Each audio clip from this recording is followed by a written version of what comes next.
ada satu lagi dia kena spill pasal intern guys. So ni kau intern kau, okay, aku tak nak kau spill dekat benda ni. Tapi aku dengar cerita lah. Intern kau ni kau lari bidang. Ya tu. Apa yang jadi kau tengah intern tu sebenarnya? Dia okay, for context lah, aku intern dalam dekat lab EMC, Electromagnetic Compatibility lah.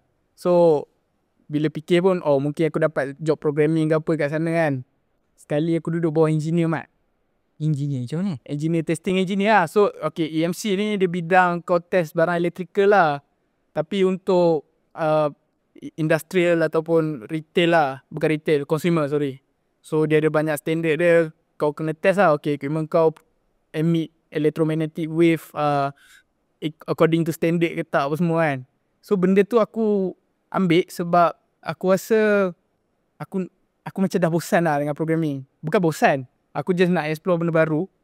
And aku consciously pilih lah untuk masuk benda di luar comfort zone aku.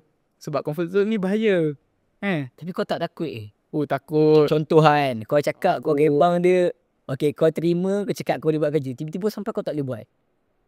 Kau tak takut Memang awal-awal tu dia orang pun faham lah aku ni budak CS, celah mana nak tahu elektronik punya teori apa semua kan. Ni basically EE lah kan, Electrical Electronic punya Dekat arah elektromagnetik, telecommunication semua tu lah. Yang bila aku tanya budak GTP pun tak tahu lah korang dia belajar EMC ke tak. Tapi aku tahu lah korang belajar tak nak borak teknikal sangat. Tapi itulah